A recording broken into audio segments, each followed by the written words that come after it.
Hello and welcome. My name is Anne McNaughton and I'm the Director for the ANU Centre for European Studies here at the Australian National University. I acknowledge and celebrate the first Australians on whose land we meet, and on behalf of our centre I celebrate, pay our respect to their elders, past, present and emerging. Today it gives me great pleasure to welcome His Excellency Dr. Pulch, who is the EU Ambassador and Head of Delegation here in Australia. Dr. Pulch, welcome to the ANU, welcome to the ANU Centre for European Studies. It's a pleasure to have you here. Thank you very much, Anne, and I'm very pleased to have that opportunity to have a conversation about the EU today. I'm delighted that we can do this because I've observed that in recent times, with the coverage of the EU Council meeting recently for the budget, the coverage here in Australia tended to suggest that the Council meeting was the end of the matter. This has been a significant meeting with the amount of money that the EU member states have agreed not only to manage but also indeed to borrow.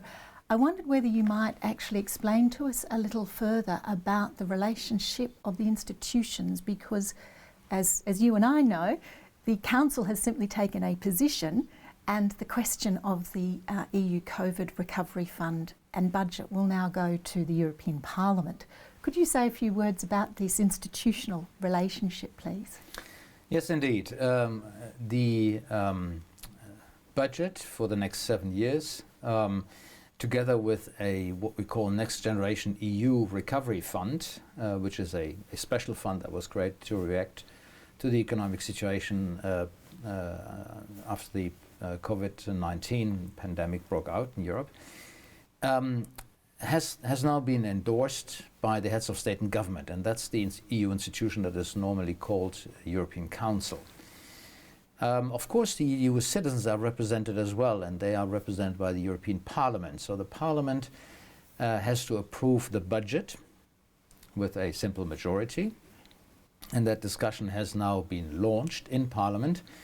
For the Recovery Fund, a different procedure applies, whereby the opinion is sought by the Parliament, and then member states will have to ratify an agreement that allows the EU as an institution to borrow on the market, following a decision that allows them to also have their own funds in the future, their own income, if you wish.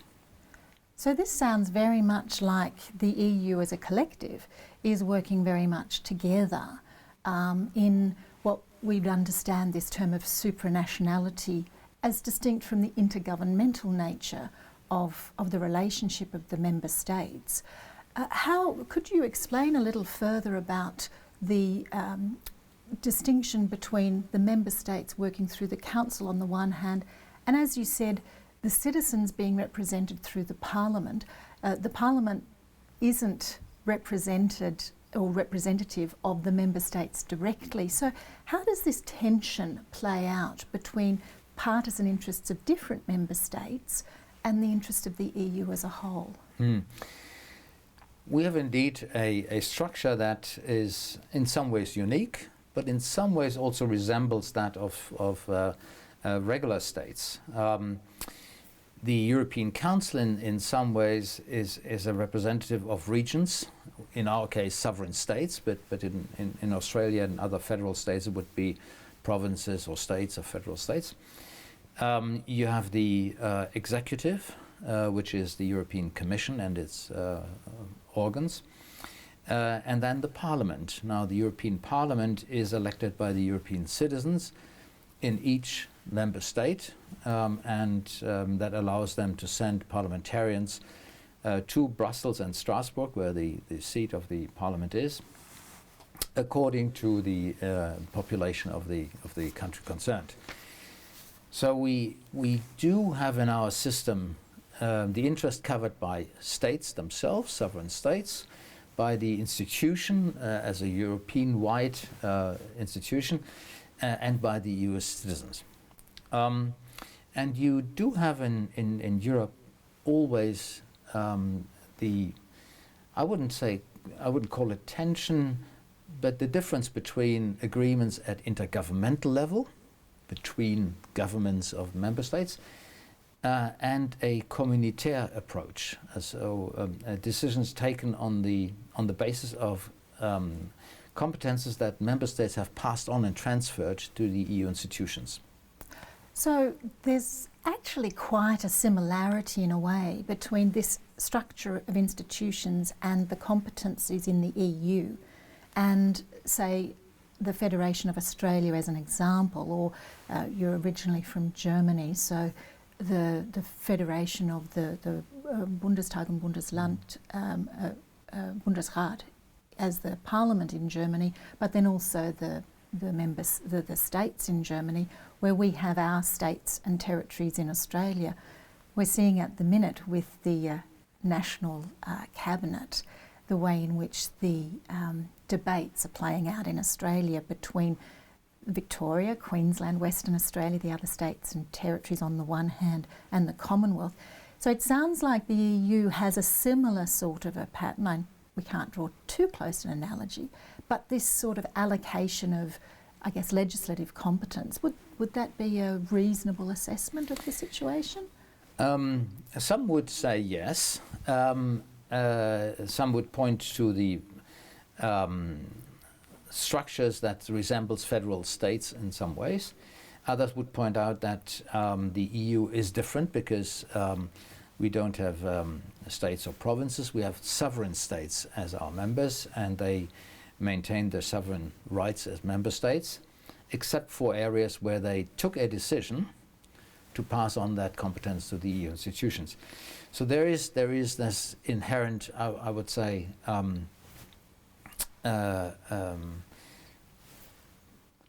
need to work together to find a solution where competences and subsidiarity comes together.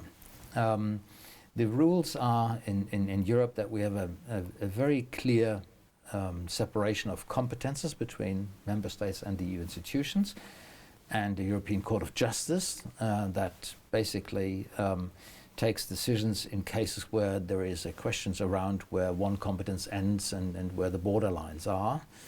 And we had the court, for instance, taking a decision on the areas of competence around free trade agreements, very important one in the case of the Singapore Free Trade Agreement.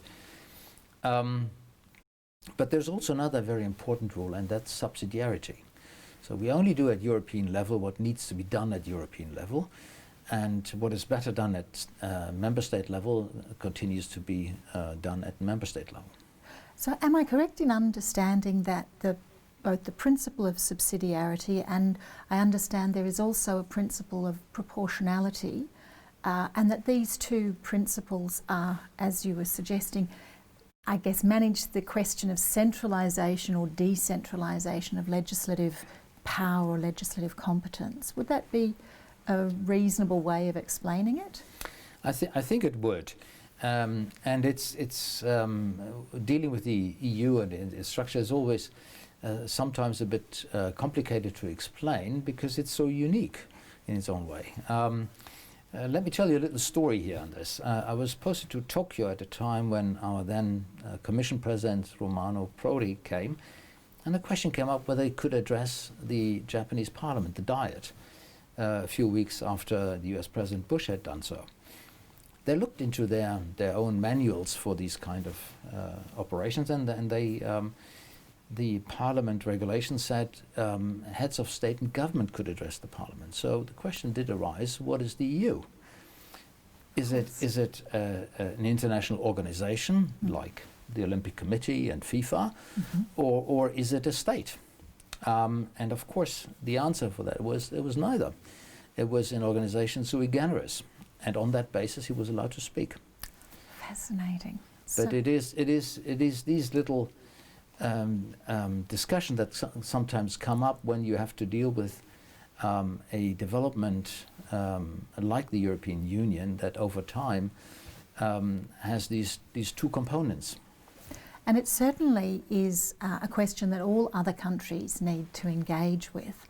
in terms of dealing with the EU, as you phrased it, a sui generis entity rather than even a special international organisation, because of how thick the institutional structure is. And we see also in the press here, from time to time, of course, reports about questions around principles in some of the member states that have different approaches to their understanding of what membership means. And in this regard, I think perhaps speaking in particular at the moment about the member states of Poland and Hungary, we see debates there in the press that I think oversimplify the nature of membership and the differences between member states depending on their geography, their more recent history. Nonetheless, all member states have committed to these principles of the rule of law, of fundamental principles that are also set out in the Charter. Could you say a few words about how the member states then deal with one another in this group? Because as we've just discussed, they've all come together to borrow an enormous amount of money on the open market. So there's certainly commitment there. Well, what we've done right at the outset of the creation of the European Union was to set down principles for our members and our future members. They have to adhere to certain principles that we put down, and we call them Copenhagen criteria. They are around issues that you mentioned: the rule of law, protection of human rights, a values-based policy, freedom of press, a market economy. And only that allows us to feel that we are a group of peers within the Union. And of course, there are developments occasionally in member states which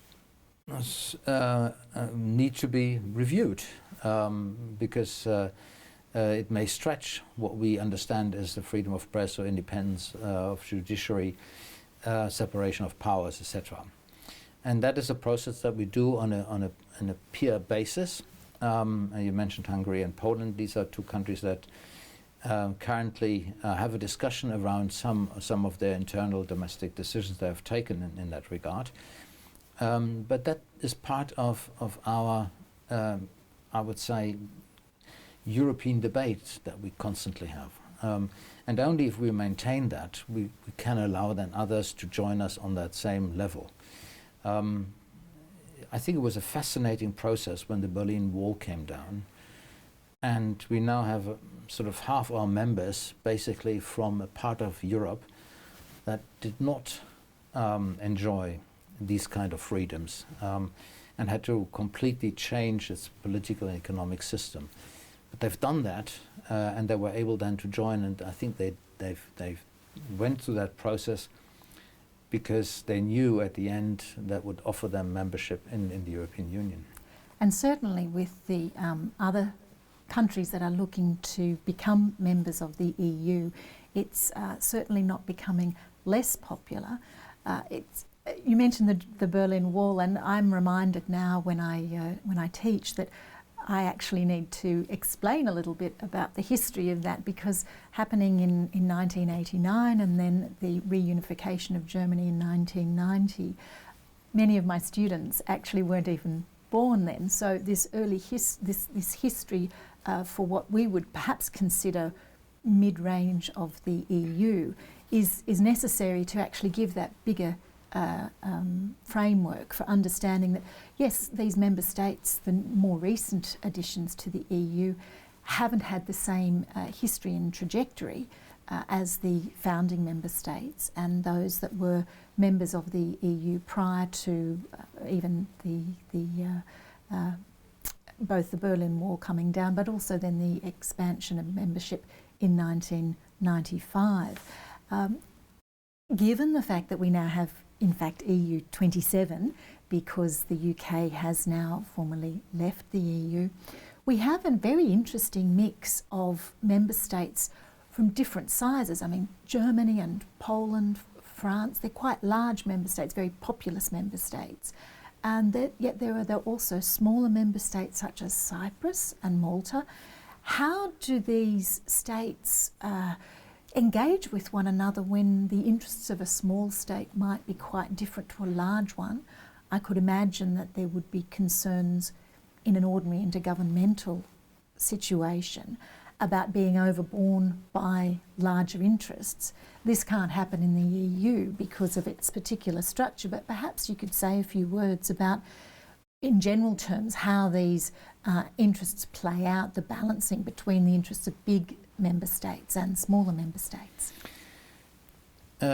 Indeed, it is an issue that has to be addressed, and it's similar to what you face in some of the federal states. Think about the US, where you've got states like California, which would be one of the biggest states globally if it were independent, and a federal state like Delaware or Rhode Island. And so we have to guarantee that small member states are not overruled by big ones, but also that the entire EU is not dependent on occasions by one member state blocking its moving forward. And therefore, we have decided that for certain very important decisions, we need anonymity. And that is a very important principle, because it allows every member state, small or big, to have its interests heard and its voice being heard and taken into account. At the same time, we've decided on some issues we have to move forward and we have to be agile as an actor. So we needed to have a majority voting, qualified majority sometimes majority voting depending on the context and the context. But we always strive to get everyone on board. That can be sometimes a bit cumbersome process, and some have criticized that the EU could sometimes a bit slower. Maybe. But in the end, we've got everyone on board, and that is important. And once we have taken a decision, we can stand by that decision because it is supported by everyone. So that is the modus operandi that guarantees that sovereign states who join the EU continue to see their interests defended and protected within the system. So this balance of, on the one hand, the member states in certain instances voting by unanimity, so the recent council meeting where all member states had to agree to this package before it could be moved on to consideration by the Parliament. So the unanimity is where the sovereign states are able to, as you say, be among their peers, to be engaging with one another, and in a sense everyone is equal, as is the principle of sovereignty. And at the same time, in areas that perhaps we might consider to be a little more technical or less pressing in relation to a requirement for unanimity, these different forms of majority voting, whether it's qualified or simple majority, but these enable the interests of the EU as a whole to move forward. So this sounds like a much more nuanced set of arrangements that are all set out in the treaties and the documentation of this sui generis entity. And that being the case, evidently the member states have much more input into what the EU does, the direction it takes, both through their actions through their heads of state and through their representatives in the Council, but also for their citizens through the Parliament, as you've mentioned. Absolutely.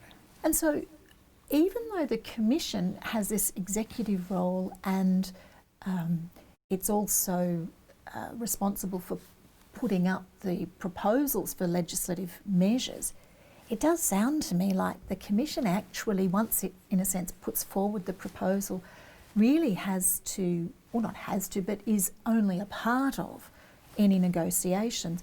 We tend to have a sense in the media here in Australia that the Commission deals with everything. Now, you and I both know that's not the case, but hearing you speak today about the role of the member states through the Council and through the Parliament, indicates that the Commission is only one of these institutions. As head of delegation as well as ambassador, could you say a few words about the way in which the Commission will fit in and work with these other institutions? The Commission is the executive institution within the EU system. It has the right to initiate new activities. It is the guardian of the treaty. It ensures that decisions taken are implemented properly. And it basically is the counterpart to our partner countries when it comes to areas where the EU has its own competence, where member states have transferred that. And that is mainly in the area of trade and commerce, but increasingly also in other related areas. So as head of delegation, my mission brief is actually signed by both presidents, President of the European Council, so on behalf of member states, and by the President of the European Commission. So I represent sort of the intergovernmental part of the European representation, but also the European Commission and its organizations. And we have a whole raft of organizations that are specialized in certain areas, from space cooperation to health and research and so on and so forth. So that so both elements come together and are represented by the delegations that we set up now with over 100 countries around the world. So I can hear, even from the brief conversation we've been having today, the institutional complexity does explain in part why it takes so long when one, for example, a country like Australia might be negotiating with the EU. But as happens with so many areas now, when there's a lot of conversation, a lot of dialogue, as you mentioned a little earlier, with everybody being on board, especially in the situations where unanimity is required, then, to use the vernacular, the states have ownership of these decisions. And so the strength, in fact, to my mind, of the EU is that very point, that there's a lot of negotiation, there's a lot of discussion, but that actually means that whatever the issue on the table is, it's well understood. And so for third countries like Australia, for example, it would be beneficial to appreciate that and to be engaging with EU counterparts, both perhaps embassies in the member states and also with the Commission in Brussels, but also working parties from the European Parliament, understanding that this EU being sui generis, there are a number of ways of engaging and having a better understanding of the matters that are being addressed through the EU legislative process, but also the policy space. In terms of these sorts of conversations and dialogue, is it a sense that third countries appreciate this complexity of the EU, or is there still a little tendency to consider it a little bit more like FIFA or the UN or WTO, for example? So a sense that there's only one part of the EU that third countries should be engaging with. Is there still that sense of not quite getting the EU? I think that generally, with the EU more present on the global stage in a whole range of areas, including as a political actor, there is increasing understanding, at least by those who have to directly cooperate with us.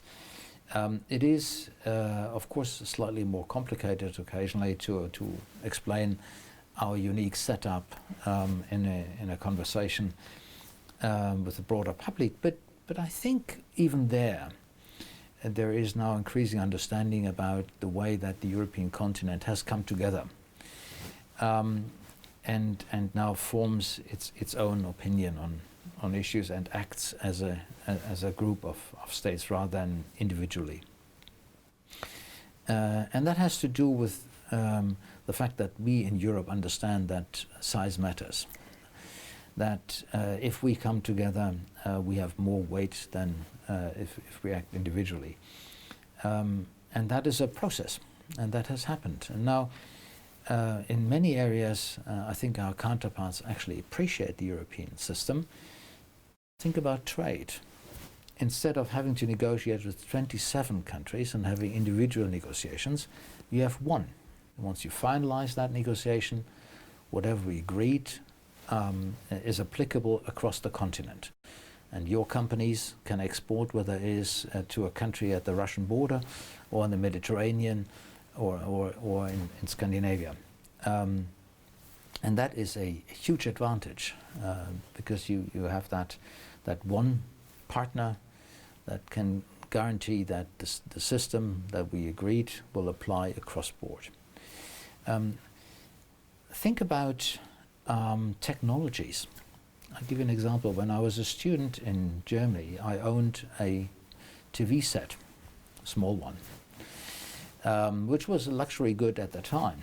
And then I went to France, and I couldn't use it because France had a different TV system, SECAM and PAL and NTSC, and from there I went to the UK, and again they had a different system, and the outlets were different for electric appliances, etc. So anything that was invented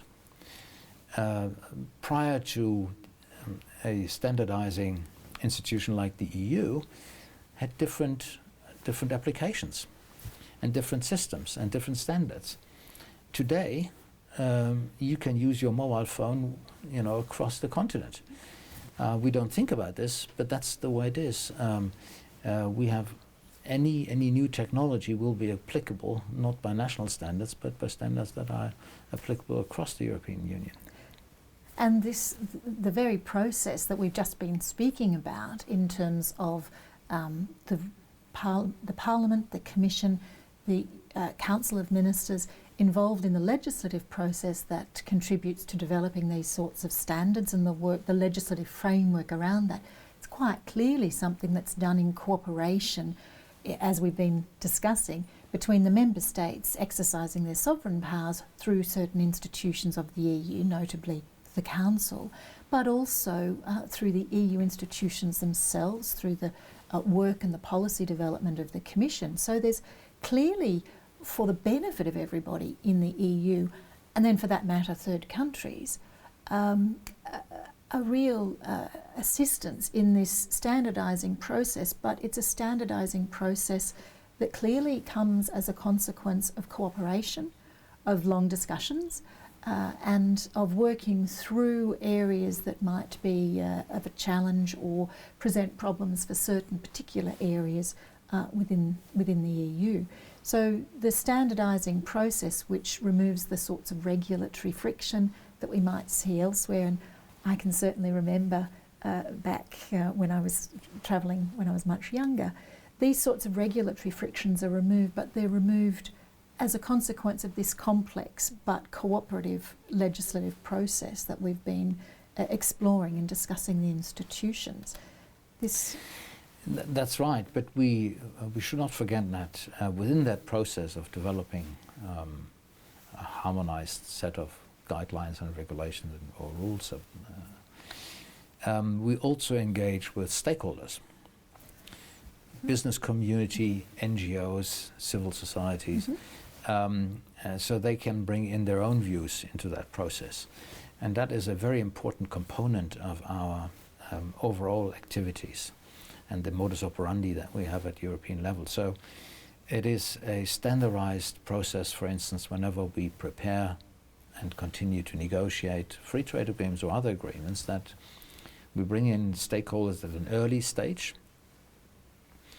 We bring and inform them throughout the process, so that no outcome comes as a surprise, that there is transparency in what we are doing, and that we fully understand what the interests and objectives of those are for whom we do this work.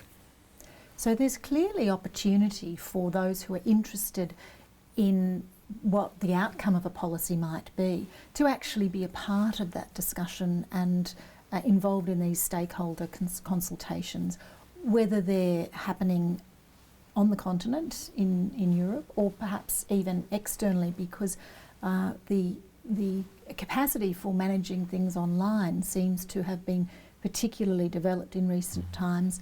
The use of the official website and portal there, the information available, certainly seems to be at the forefront of managing this transparency position, so that there's information there if people know where to find it, but also are interested in pursuing their particular position or exploring something when legislation, whether it's in the trade area, but perhaps in understanding what's happening in the standardisation of electrical plugs or a space, as you were saying. There's clearly this openness that isn't, perhaps we're not so aware of in a wider sense.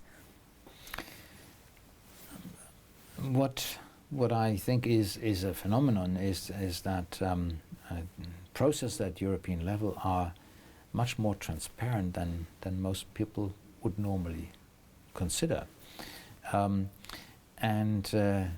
I think that has to do with the fact that we have to bring together so many different actors, and we can only do that if we are aware of their concerns, are aware of their objectives and interests.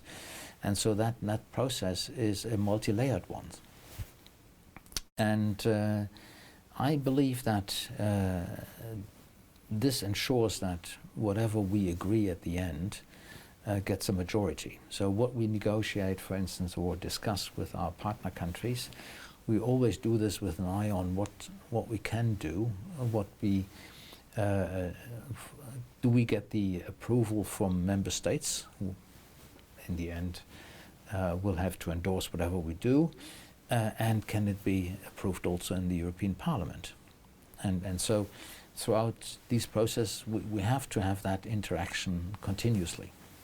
So to sum up, in a sense, the nature of the EU being sui generis, as we've been discussing, and I personally like that term because it does flag the particular unique aspects, even at the, in a sense, the grassroots level, as your story about the incident in Tokyo indicates. There are very everyday matters of dealing with the EU that don't neatly fall into the international organisation category, and certainly, of course, not into a sovereign state in its own right. But clearly this institutional structure, the interplay between the sovereign states of the member states and their governments, but also their people through the Parliament and the working parties of the Parliament, combined then with the policy development of the Commission, and the extent to which so much information is available for third parties, whether they're third countries or stakeholders interested in what's happening. It is a very complex and perhaps time-consuming process, but it enables all concerned to be comfortable with the processes that are in place and the outcomes that are being worked towards. If we go back to where we started, which is the council meeting for the next budget, EU budget and the COVID fund, yes, it took 5 days to negotiate, but at the end of that time, the states had all come together. There's now the negotiation then in the Parliament, and no doubt the interplay between the Commission and the Council and the Parliament. But at the end of this process, the outcome will be something that, if we can use that expression, is owned not only by the EU institutions, but by the member states and their citizens themselves. So this complex structure, combined with these principles of subsidiarity and proportionality, paint a picture, to my mind, of a quite even-handed or evenly balanced enterprise that is managing a great deal of complexity, given the differences in the size and, as we were saying, the history of the 27 member states. And yet it comes together, and it comes together in a way that over time has resulted in the EU being much more of a global actor today than it had been in the past. And certainly it seems to me, with greater unity than might be suggested in some commentary or media that we might hear from time to time. Just to close, could you say a few words about the nature of the unity? And I often think it's a bit like a big family. Not everybody will always agree on everything, but there's a core that holds everyone together.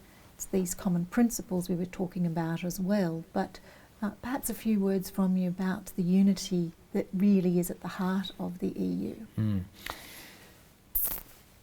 The European process is one where you need to win the heart and minds of European citizens constantly. And I think Brexit was a reminder that we have to have that constant engagement and support from our population.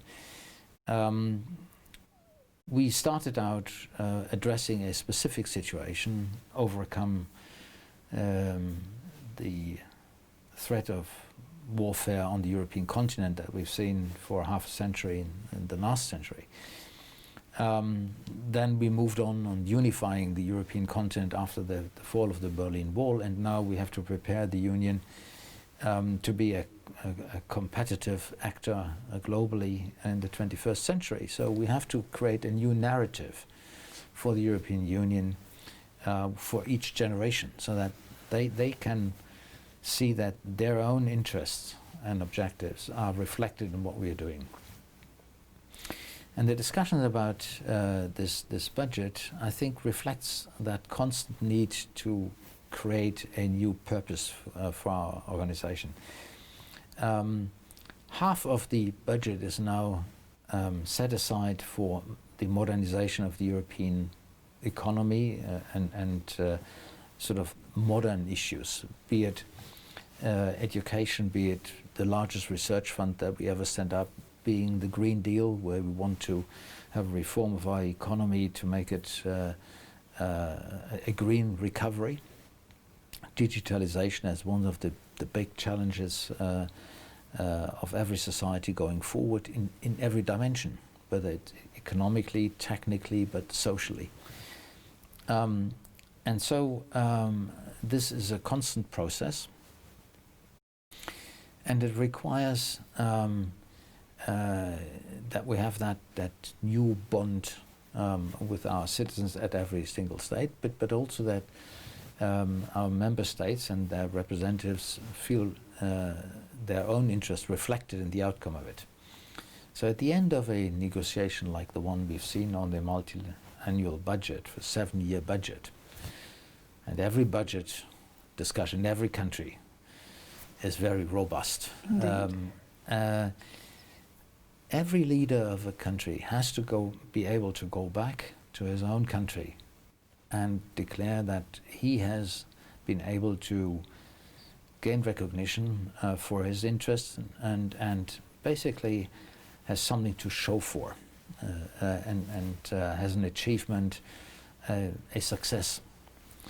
So that is the art of finding the compromises that are possible and what really is needed to satisfy everyone around the table.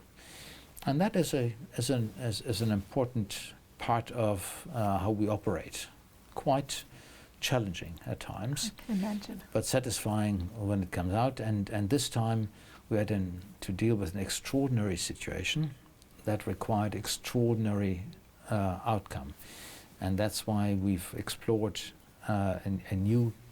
we charted sort of a new course with the EU allowing borrowing money on the capital markets in order to provide loans and grants for regions and economic operators to help them coming out of the COVID pandemic economic slump that we've seen in some areas. Yeah.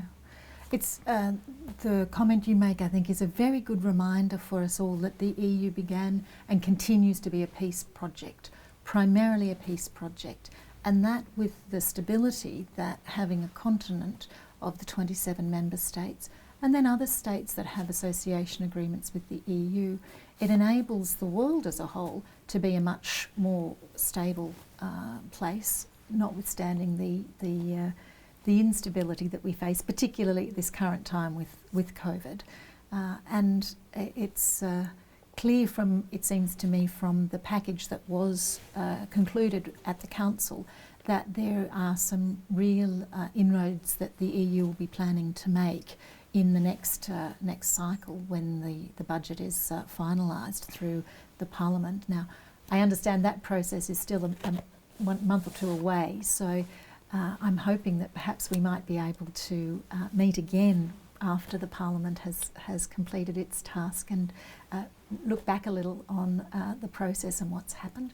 But for today, I'd like to thank you again, Dr. Pulch, for being here and speaking with me about this. It's not everybody's cup of tea, but I'm sincerely hoping that as we proceed, we'll get more and more people interested and also excite a bit more curiosity about this amazing enterprise of the European Union. So I hope you've all enjoyed this today. Thank you very much for joining us. And if you want to find out any more about the work of the ANU Centre for European Studies and also the work of the European Union, please check our website and we hope to see you again at the next meeting. Thanks. Thank you. Thank you.